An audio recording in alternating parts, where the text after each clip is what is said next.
Bom dia. Bom dia, Clara.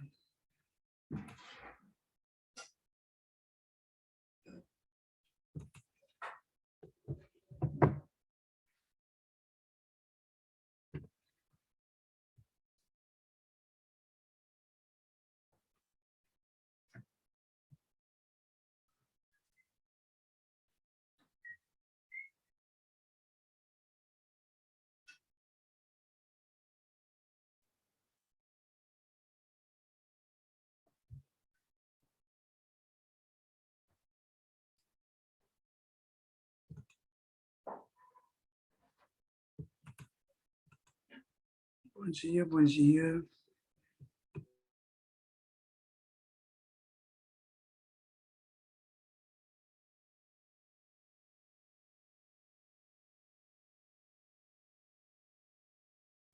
Professor, você está mutado.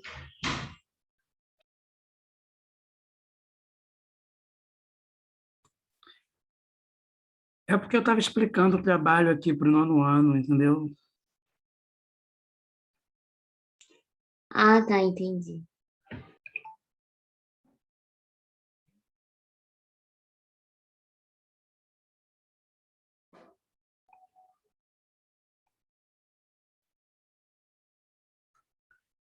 Nossa, tanta coisa que a gente fica até doido, né, gente?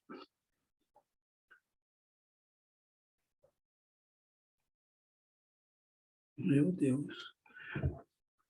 Vamos lá, gente.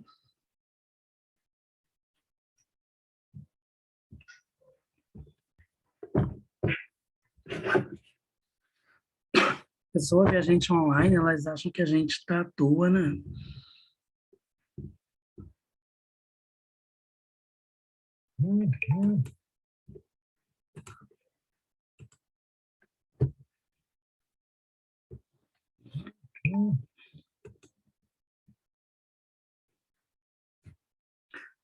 Só um minuto, gente, vou colocar aqui na página, tá? Terceiro ano.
Gente, vocês sabem onde que eu parei? Eu lembro que foi Drummond, foi Vinícius, né?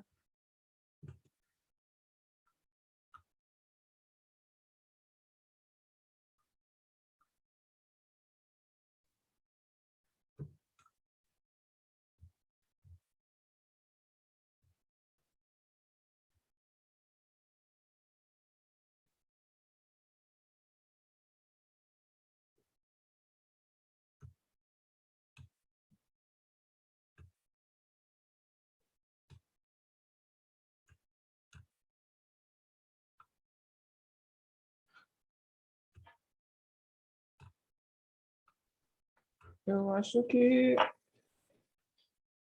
o senhor deu, tipo assim, tudo da parte de explicação, né? Eu não passei os exercícios, né? Eu acho que não. Agora não tem como eu passar os exercícios. Gente, olha só. Vamos para o capítulo 18, né? A gente vai começar a falar da prosa. Nós tínhamos visto a poesia, né? Então, nós tínhamos visto a poesia de Vinícius, de Carlos Drummond, Murilo Mendes, no caso, que são os poetas da segunda geração modernista. Então, olha só. Uma escola literária, ela vai ser dividida em prosa e poesia. Isso a gente tem que ter na nossa cabeça. Ah, existe o modernismo, tá? O que é o modernismo? Só que aí o modernismo vai ter os poetas, né? Eu vou ter o modernismo dividido em poemas e poesias, eu vou ter o modernismo dividido em prosa. Nós vimos a segunda geração modernista dividida em poesia, que era Vinícius, que era Cecília, que era Mário Quintana, que era Carlos Drummond de Andrade. Agora nós vamos ver a segunda geração, mas dividida em prosa. Aí vai entrar José Luiz do Rego, vai entrar Graciliano Ramos, certo? O Graciliano Ramos, gente, vocês já conhecem mais ou menos, né? Porque o Guimarães Rosa, porque o Graciliano Ramos, vai entrar Clarice, voltado para a própria questão do Vidas Secas, né? Então, olha só, aqui tem um texto, né, que, na verdade, é uma entrevista, né? E nós vamos lê-lo para poder fazer algumas questões. Tá? Então, ainda é modernismo, mas agora é prosa.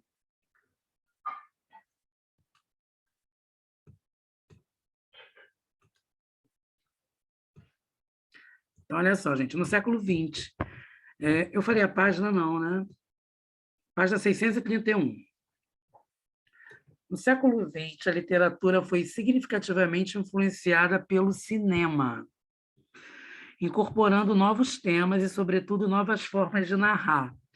Mas o contrário também ocorre, o que pode ser comprovado pelo grande número de filmes adaptados de romances, contos e até mesmo livros de poemas. Então, olha só, gente, geralmente, né, o cinema, a gente... Primeiro existe o livro, né, e depois o filme. Existe a cinematografia, né, que é o filme. Só que aí, no caso, a literatura, ela, no século XX, ela foi influenciada pelo cinema. E aí, no caso, o texto em si da literatura ele vai ser algo mais voltado para as artes. Vai ter uma mudança, vai ter uma transformação, né? A seguir, você acompanhará o depoimento de um reconhecido cineasta brasileiro, Leon Risman, que em 72 adaptou para as telas o livro São Bernardo, que também é de Graciliano Ramos. É porque quando fala em Graciliano Ramos, nós sempre nos remetemos a Vidas Secas, mas também existe São Bernardo, né? Trata-se de um fragmento de entrevista realizada pelo crítico de cinema Paulo Emílio Salles Gomes para publicação na revista Argumento. O periódico teve vida breve de outubro de 1973 a fevereiro de 74, com 4 edições apenas, já que foi suspenso por pressão da censura. Nessa época tinha muita questão da censura, né, gente? A entrevista permaneceu inédita até 2005. Então, ó, Paulo Emílio, entrevista Leon Risman, né? Paulo Emílio. De início, gostaria que você falasse de São Bernardo, o último filme que realizou. Você pode ler, Luiz, por favor? Claro. Com o surgimento de vários filmes que dialogam com a literatura, parece que estamos tendo uma espécie de continuidade no processo cultural brasileiro. Os filmes do pessoal ligado ao movimento renovador do cinema brasileiro da década de 1960, além de críticos, estiveram intimamente ligados à literatura nacional. Basta citar Macunaíma, Vidas Secas ou A Hora e Vez de Augusto Matraga, que são marcos dessa importante relação. Assim sendo, meu novo filme, São Bernardo, acaba entrando nessa tradição. E como cineasta, minha adaptação do livro é uma tentativa de contribuir para a discussão de diversos temas que estão presentes em Graciliano Ramos. Não escolhi São Bernardo somente porque gostasse do romance, mas porque considerava que ele pudesse contribuir bastante para discutir o momento que estamos vivendo no Brasil. Uma de minhas grandes preocupações ao fazer o filme foi com a fidelidade da adaptação de São Bernardo. Durante o processo, me dediquei a desenvolver um trabalho coletivo de discussão do livro e de alguns ensaios sobre ele. Levando em conta isso que você acaba de dizer, poderia comentar sobre os 3 narradores do filme São Bernardo? Você acha que conseguiu estabelecer um equilíbrio criativo e narrativo entre Graciliano Ramos, Paulo Honório e você? O ato de realizar um filme, mesmo sendo uma adaptação, é o ato de criar novas frentes, de desenvolver outras preocupações que ainda não haviam sido exploradas no livro. É tarefa de todo cineasta, por exemplo, perceber as condições gerais do mercado em que está inserido. Todas as pessoas ligadas ao cinema deveriam estar atentas para esse fato, essa nova especificidade. Lembrando que há ainda a censura, que muitas vezes dificulta ainda mais o nosso problema econômico. Nesse sentido, respondendo à pergunta sobre os três narradores de São Bernardo, Graciliano Ramos, ao narrar com Paulo Honório, cria uma relação própria com a escrita, se aproximando de modo como um proprietário de terra se expressa. E no meu caso, também como narrador, com características próprias, procuro manter Graciliano presente no filme, em homenagem ao romance. Preocupado com as condições objetivas da realização de um filme, ao mesmo tempo em que me posicionei como um dos narradores, procurei também preservar o papel dos outros dois narradores. Em torno da linguagem cinematográfica, fiz um esforço em manter no filme a mesma estrutura de coisificação presente no livro. Procurei retratar a transformação da natureza por parte de um dono de terras, cuja preocupação com a transferência de suas posses para um herdeiro legítimo leva à reificação, desculpa. O filme se estabelece em torno do modo como o personagem quantifica as coisas dentro do processo de acumulação na região onde vive. Quando Paulo Honório assume que a totalidade de seu ser se dá pela quantificação, ele assume e aprofunda as suas contradições, se revelando e tentando se conhecer melhor. É isso que eu considero extraordinário no romance. Quando as relações de classe aparecem no indivíduo como superiores à condição de sua vontade objetiva. Só um minuto, Luiz, que caiu aqui, eu não sei o que aconteceu com a minha tela aqui.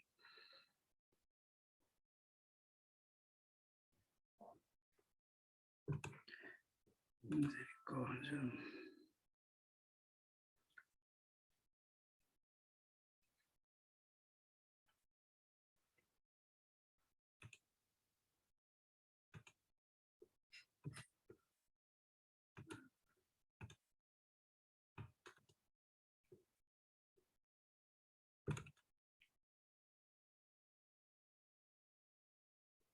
Só um minutinho, tá, turma?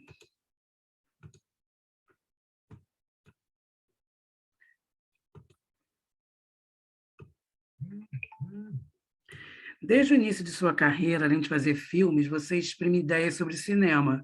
E, pelo que me lembro, uma de suas ideias constantes é de que o cinema seria um instrumento adequado para ajudar a dissipar mitos.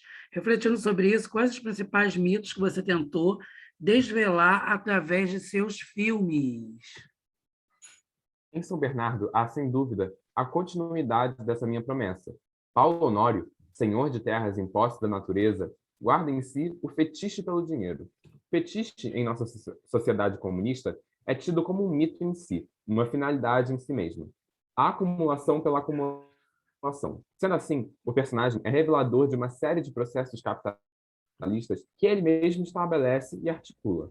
Ao espectador, que normalmente não faz parte dessa estrutura de posse, que a mitifica por desconhecê-la, fica o desvendamento de um processo social de classe. Foi por esse motivo, exatamente, que insisti em mostrar a retificação de Paulo Honório. Ao observarmos a desumanização do personagem, sua transformação em coisa, em objeto que diz respeito aos outros, deixamos de encará-lo como um mito para aceitarmos as suas contradições. Ok, obrigado, Luiz. Gente, então, olha só, é aquela velha história, né? Você tem uma narrativa, está no livro, é literatura. A partir do momento que essa arte ganha uma outra manifestação, se ela está sendo filmada, aquele texto está sendo filmado, passa a ser cinema. Se aquele texto passa a ser representado, encenado, passa a ser teatro. Eu acredito que vocês já são sabedores dessa informação, né? Vocês já detêm essa observação, essa informação. E aí ele fala, né, gente, de um tempo, de como que funciona, a literatura está sempre presente em tudo com as suas personagens. Se você pegar todos os clássicos de literatura brasileira, você vai ver que já existe essa releitura, que alguém se inspirou em algum poema não, alguma narrativa, ou algum romance que aconteceu na Europa. Ele está falando sobre isso, né, sobre a evolução da sociedade a partir de um livro que retrata aquela questão, né?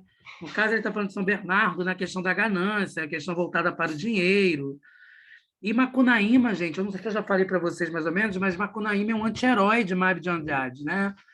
Pela primeira vez, o herói ele não é idealizado, ele não tem idealização. O herói é negro no modernismo, né? Eles mudaram. Geralmente aquele herói era branquinho, não falava palavrão, não era preguiçoso. Hoje em dia o herói ele é negro, né? Hoje em dia não, no modernismo, né? Quando começou o modernismo, o herói era negro para poder acabar com essa desmistificação que o herói só poderia ser branco e que o herói também xinga, que o herói também tem preconceitos, né? Quer dizer, que o herói tem preconceitos, não. Sim, que o herói também tem preconceitos, que o herói é humano. Ele tenta humanizar a personagem, né? Na primeira parte do depoimento, o cineasta faz referência a algumas obras da literatura brasileira adaptada para o cinema. Que obras ele menciona? Pesquise quem são os autores desses textos literários. Então, nós falamos aqui no caso de Macunaíma, que é Mário de Andrade, Vidas Secas, que é Graciliano Ramos, e A Hora e Vez de Augusto Mataga, que é o Guimarães Rosa. O Guimarães Rosa, gente, ele cria um dialeto, ele cria um vocabulário. Geralmente, as pessoas gostam de ler Guimarães Rosa porque Guimarães Rosa é muito engraçado, né? Ele faz aquela coisa do sertão, aquela coisa do matuto, do interior, né?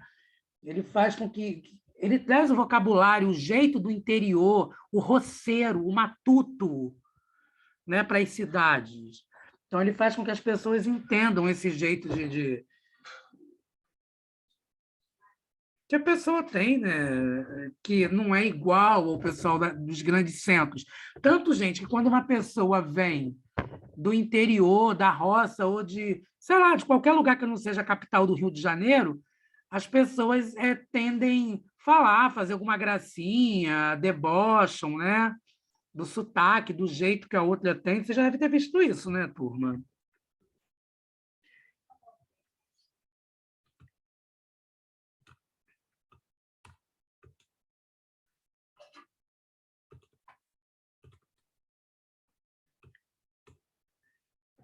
Que obra literária serviu de referência para o filme que Leon acabara de dirigir? Quem é o autor do livro, gente? No caso, seria o São Bernardo, né? E o autor seria o Graciliano Ramos.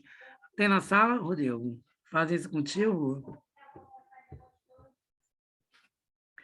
Tadinho, né, gente, do Rodrigo. Ele está reclamando aí de Rodrigo bullying. Paulista.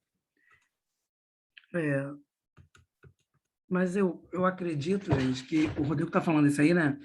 Mas, assim, a questão do matuto do roceiro ainda é pior, é mais acentuada, né, gente? Por exemplo, o Rodrigo tem um sotaque, mas o Rodrigo não tem contato com as artes, né? Tem contato com a tecnologia. Eu estou falando da pessoa que vem de um outro lugar, mas que ela não tenha nenhum contato com esse tipo de avanço, né? Aí acaba que gera esse tipo de xenofobia, preconceito linguístico, entre várias outras coisas, né? Sim, até porque São Paulo, por estar no Sudeste, ele se aproxima bem mais do próprio Rio de Janeiro do que, por exemplo, uma cidade do Nordeste. Então, tipo assim, normalmente quem vem para cá, principalmente das regiões Nordeste e Norte, é visto como uma pessoa, tipo assim, atrasada, retrógrada. Sim, Foi certo? Eu acho que sim. Mas, caipira, sabe? sim. Não é visto da mesma forma. É justamente visto por esse olhar de xenofobia. É. E sem falar também, né, Luiz, que em São Paulo é onde as coisas acontecem, né? Sim, São Paulo é onde as coisas acontecem. O próprio modernismo brasileiro começou em São Paulo. A gente tem essa coisa do Rio de Janeiro em natureza é lindo, né, gente?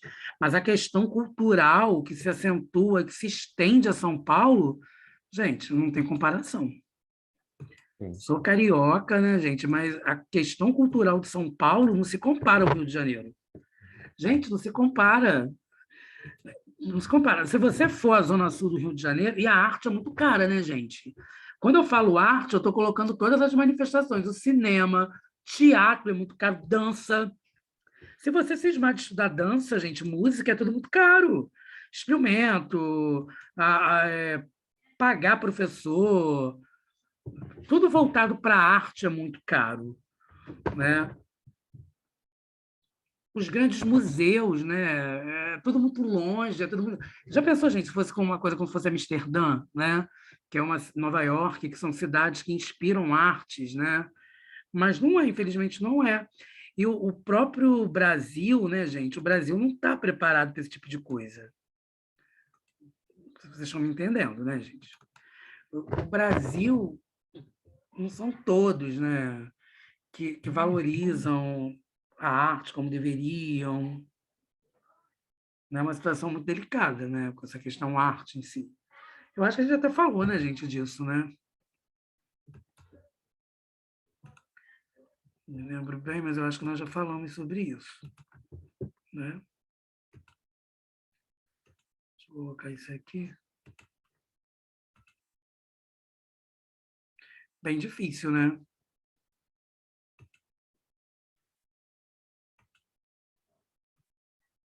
Acho que eu tô, calma aí. Deixa eu falando aqui, né? Calma aí. Falou, Rodrigo, essa silêncio desde o primeiro ano. Pois é, né, Rodrigo? Verdade, né, filho? Rodrigo é da capital de São Paulo, não do interior. Pois é, Felipe. Eu não sei que história é essa. Rodrigo, eu falei na questão do sotaque, mas de forma humorística. Normalmente, as pessoas de interior, pessoas de outras regiões do Brasil, sofrem bastante esse tipo de preconceito. Sim, né, gente? Sim, sim, sim. Isso é verdade, infelizmente, não é valorizado. Filipe da região tem esse negócio de preconceito com gente. Sim, nossa arte é uma das mais originais, mas quase me valoriza. Pois é. Pois é, pois é, pois é.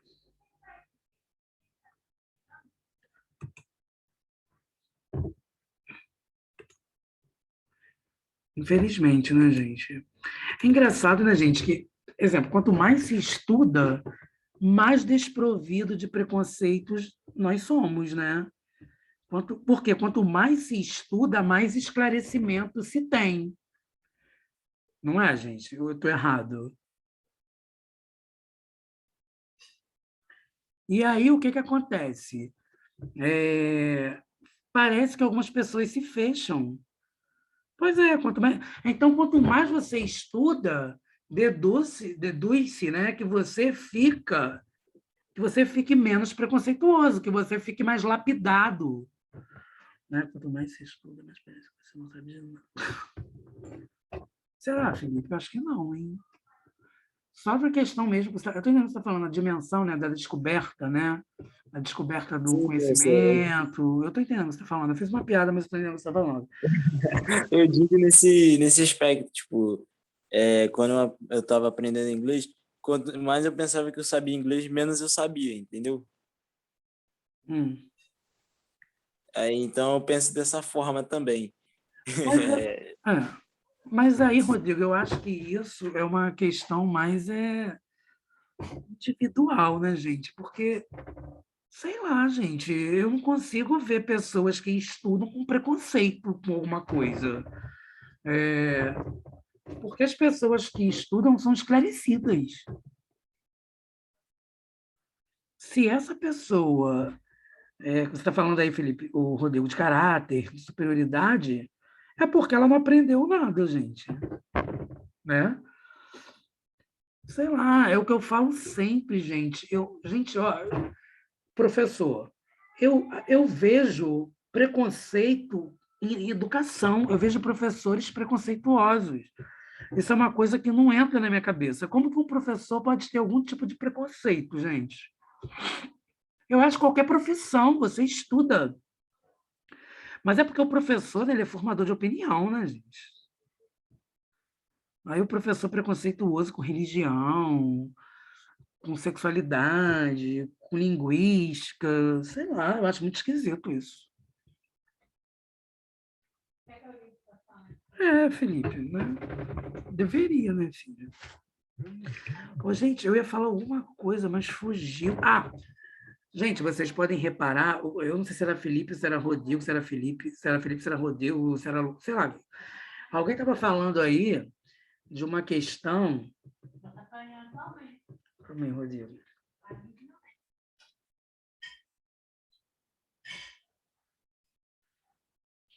Felipe. Manda um outro, Luiz, para ela. Mande 2 para ela. Ô, Luiz. Luiz não, Rodrigo. Isso é uma incoerência, né, gente? Porque vamos partindo do pressuposto que a pessoa estuda. Gente, se a pessoa estuda, ela é livre, ela está livre. Ela consegue interpretar, ela consegue compreender, ela consegue decodificar e codificar os códigos. Como que alguém pode chegar e agir dessa forma? Não combina, gente. Né? Quanto mais você estuda, mais livre você fica. Então, isso não entra na minha cabeça, gente. Voltando aí. O brasileiro, ele não valoriza, alguém falou da cultura. Gente, o brasileiro, ele quer ir para fora do país e não conhece o próprio país. Né? Ele não conhece o próprio país. Pois é, eu falo até de um caso na música, né, que teve recentemente, que foi aquela música da Anitta, nova, Girl From Rio, eu acho. Sim. Para ser uma música que era para, segundo ela, eu sei que tem justamente essa questão de internacionalizar e que, segundo ela, era uma questão de raízes, mas é uma música com um nome em inglês, a Os arranjos, Luiz. Os arranjos são todos baseados em músicas estrangeiras e a música toda cantada em inglês. Aí você quer Honório, aí coloca Honório, português com sotaque. Ô, gente, isso é uma coisa muito louca, isso que vocês estão falando, porque... Gente, olha só, eu fui ao show da Gal Costa, tá? Eu fui ao show da Gal Costa e eu me surpreendi pela quantidade de jovens. Quando eu falo jovens, gente, são jovens da idade de vocês, ao show dela. A Gal Costa é uma mulher que está com 70 e poucos anos, gente. Eu não sei se a Gal fez 70, se ela 70 e pouco, eu não lembro. Ela fez aniversário esses dias. Gente, tinham jovens no show da Gal Costa. Aí a Gal Costa falou assim uma hora: eu tô cantando músicas voltadas para esse público porque eu amo. É isso que eu acho engraçado, gente. A pessoa não para ver, sei lá, Maria Bethânia, Chico Buarque. Aí Caetano, parece que as pessoas gostam de Caetano por modinha. As pessoas não gostam de Caetano pela representatividade, e sim pela modinha. Alguém falou que ouvir Caetano Veloso é chique, então também eu vou ouvir Caetano. Caetanear é o que há. Estão entendendo, gente? Calma aí. O fato de cantar em inglês até sem querer internacionalizar a música, porque muitas pessoas sabem inglês. Mas essa questão da estética é muito real. Você acha, Felipe? Porque a bossa nova, gente, é diferente, né?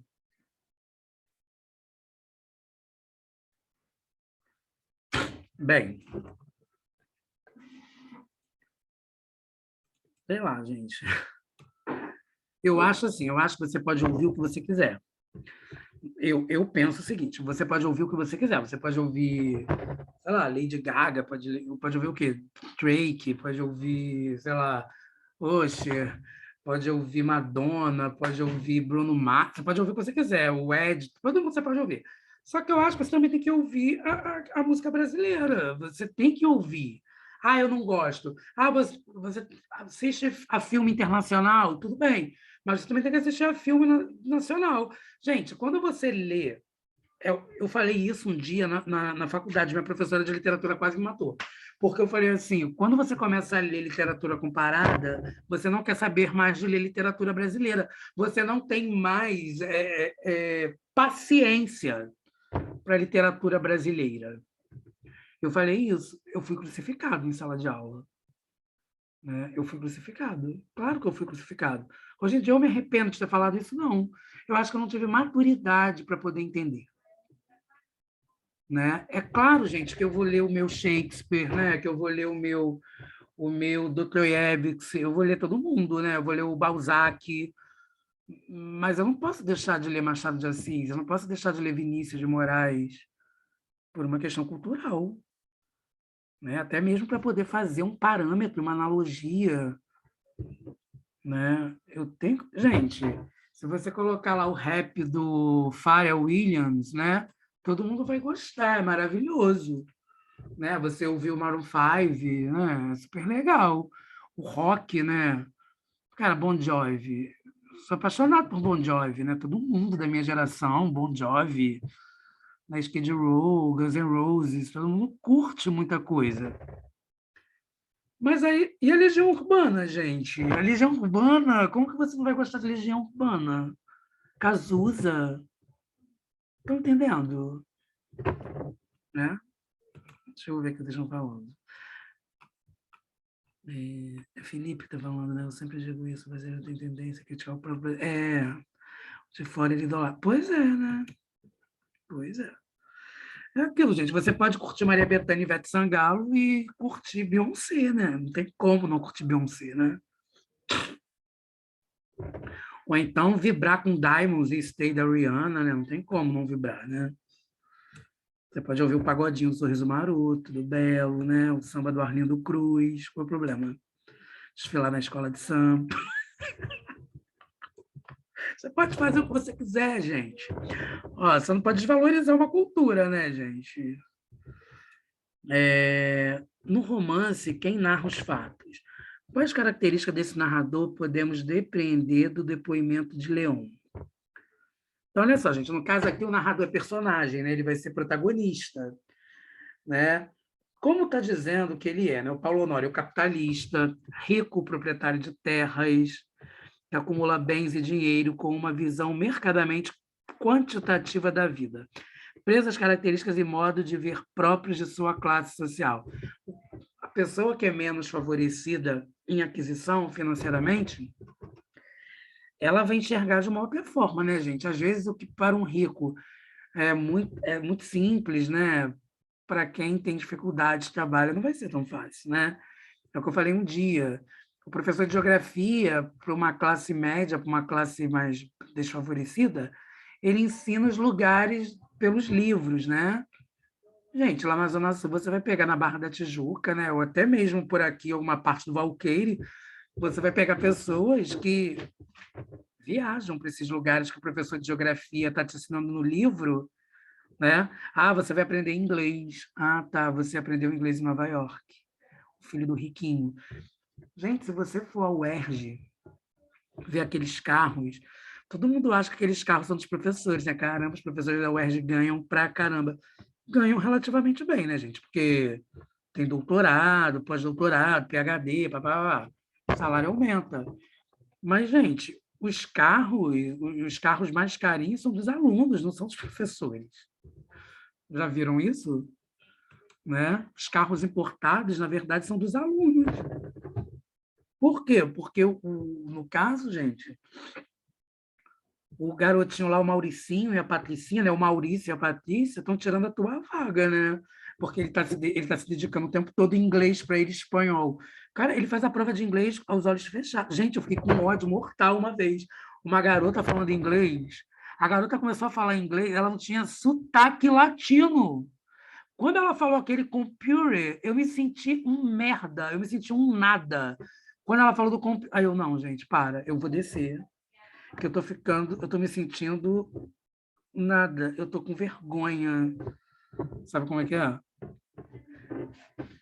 Isso coisa de adolescente, né, gente? Coisa de pessoa que ainda não está com a personalidade formada. É claro que isso você olha assim, hoje em dia você ri disso tudo, né?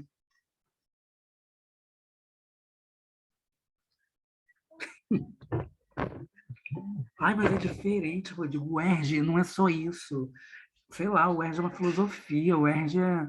Porque assim, você vê mais isso, Rodrigo, na UFRJ. A UFRJ você vê mais isso, é um povo mais nojento. Agora o ERJ não, o ERJ é... Sei lá, taca fogo na UERJ. Ah, não, taca não, gente. Taca não, vocês precisam estudar lá. Ai, gente, você sair, você subir naquelas rampas, gente, você achando que é o rei, assim, sabe? E você não é rei de nada. Só de pensar que você foi aprovado, sabe? Um vestibular. Ai, gente, isso é maravilhoso. Vocês precisam passar por isso. Mas o pessoal do UFRJ é mais nojento. Eu acho o pessoal da UERJ mais popular, o pessoal do UFRJ é mais erudito. O pessoal da UFRJ tem um domínio maior. Letras na UFRJ, o pessoal é tudo mais voltado para a literatura. Já na UERJ é mais voltado para a gramática. Mas eu sou nojento, gente. Eu estudei literatura, tá? Na UERJ, mas eu estudei. Então, olhem só. Eu não sou aluno de UFRJ, não, mas eu estudei, tá? Literatura. Então, olhem só, turma. Segundo o crítico de cinema Paulo Emílio, há no filme outros dois narradores, além daquele que aparece explicitamente no livro. Identifique-os. Gente, é o Graciliano Ramos, né, que nós estamos falando isso há décadas, e o próprio cineasta, que é o Leon Risman, né? Ele se inspirou na obra de Graciliano Ramos. O filme foi realizado no início dos anos de 1970, durante a ditadura militar. Salve a Jaqueline. Selecione trechos em que aparece... Ah, agora é o Fábio, né? Selecione trechos em que aparecem referências a esse momento histórico. Discutir o momento que estamos vivendo no Brasil. Gente, vocês acham que essa coisa da pandemia pode ser vista como uma ditadura? E lembrando que ainda há censura, que muitas vezes dificulta ainda mais o nosso problema econômico. Gente, com a pandemia, os preços foram às alturas, né? Gente, se você quiser comer um contrafilé hoje... Gente, alguém está comendo contrafilé todo dia? O preço da carne, gente, do contrafilé, gente, pelo amor de Deus. Pois é. Gente, hoje em dia está mais fácil você comer camarão a comer contrafilé. O camarão está mais barato, gente. Eu nunca imaginei ver isso na minha vida.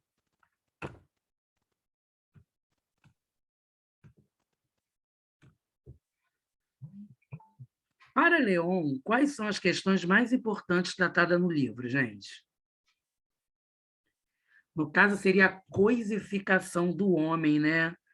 Mercantilização, a venda, o comércio da vida, a luta de classes e os processos capitalistas. Opa, daqui a pouco a gente vai falar de Karl Marx, né? E aí, senhores, vamos a um debate sobre Karl Marx, sobre Engels, o que vocês acham? Durkheim, já estudaram isso, gente? A Hannah tá dando isso. Oi? A Hannah tá dando isso em Sociologia. Mentira! Verdade. Ela acabou de acabar Max Weber. Mentira! Gente, vocês viram já o contrato social de Locke? Eu acho que ainda não, mas deve estar perto. Gente, eu amo isso. Vocês não têm noção.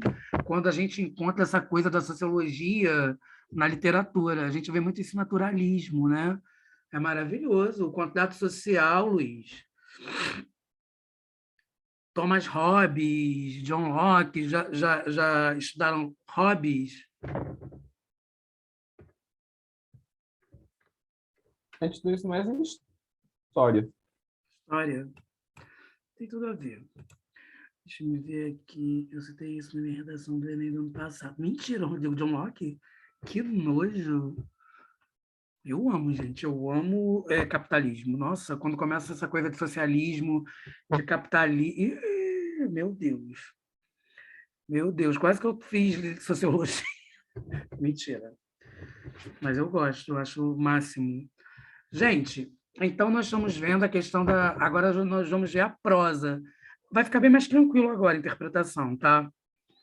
Porque a gente vai ver Clarice, a gente vai ver José Lins do Rego, a gente vai ver Graciliano Ramos, Guimarães Rosa. É bem fácil, são textos mais fáceis de serem entendidos. Ok?